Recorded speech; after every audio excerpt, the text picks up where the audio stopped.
नमस्ते, स्वागत छ यहाँहरूलाई मेरो च्यानलमा। आज म यहाँहरूलाई आलु अन्डा करी बनाएर देखाउँछु। यसरी बनाएको आलु अन्डा करीको स्वाद एकदमै मिठो हुन्छ। यो चाहिँ हतार भएको बेलामा झटपटमा बनाउन सकिने तरकारीको रेसिपी हो। ल अब सुरु गरौँ है त अन्डा करी बनाउन। अन्डा करी बनाउनको लागि मैले यहाँ कराई बसालेको छु। मैले चाहिँ यसमा तेल तताउन राखेँ। त्यसपछि मैले लिएको छु यहाँ 3टा उसिनेर बोक्रा निकालेको अन्डा। यो अन्डालाई चाहिँ साइडबाट हल्का काट्नुपर्छ, नत्र भने अन्डालाई तेलमा फ्राई गर्दाखेरि चाहिँ अन्डा फुट्न सक्छ। अब यो अन्डालाई तेलमा राख्ने। त्यसपछि मैले यसमा थोरै बेसार पनि राखेँ। अब यो अन्डालाई चाहिँ रातो हुने बेलासम्म फ्राई गर्नुपर्छ। अब यो अन्डा चाहिँ रेडी भइसकेको छ। मैले यसलाई एउटा प्लेटमा राखेँ। अब यो सेम कराईमा 1 चम्चा जति जिरा फुराउनु पर्छ।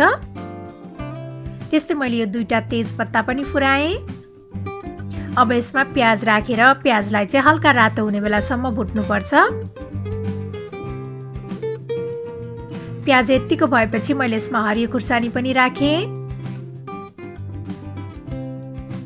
हरियो खुर्सानी र प्याजलाई एकैछिन भुटिसकेपछि अब यसमा यो पिसेको अदुवा लसुन पनि राख्ने। अब यो अदुवा लसुनलाई पनि 1 मिनेट जति भुट्नुपर्छ। त्यसपछि मैले यसमा राखेँ बेसार, जिरा धनिया पाउडर, गरम मसला पाउडर, रातो धुलो खुर्सानी। रातो धुलो खुर्सानी चाहिँ अप्सनल हो। यदि यहाँहरूलाई धेरै पिरो मन पर्दैन भने यो रातो धुलो खुर्सानी नराख्नुहोला। मसलालाई एकैछिन भुटिसकेपछि अब यसमा मैले राखेँ यो टमाटर। त्यस्तै मैले यसमा नुन पनि राखेँ।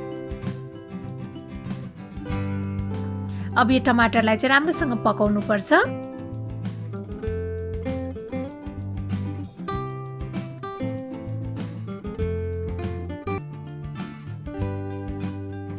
यतिको भएपछि टमाटर राम्रोसँग पाकिसकेको छ।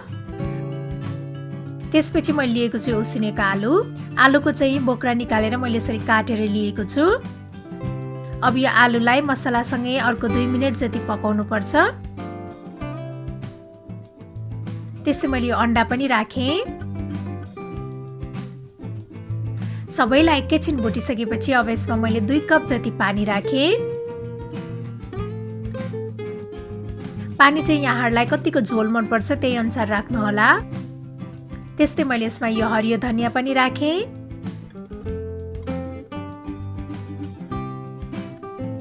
अब यो आलु अन्डा करीलाई राम्रोसँग उमाल्नु पर्छ।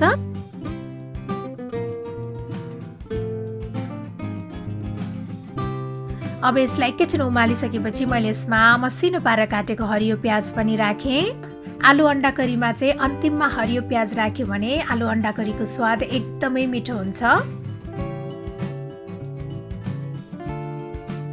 अब हाम्रो यो आलु अन्डा करीको तरकारी चाहिँ खानको लागि रेडी भइसकेको छ।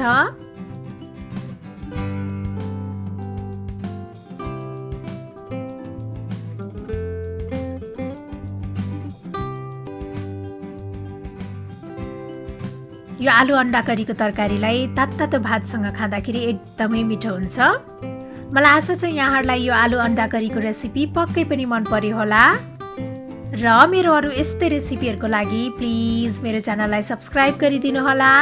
अनि मेरो भिडियोलाई लाइक, शेयर र कमेन्ट गर्न पनि नभुल्नुहोला है। Thank you for watching. Bye by.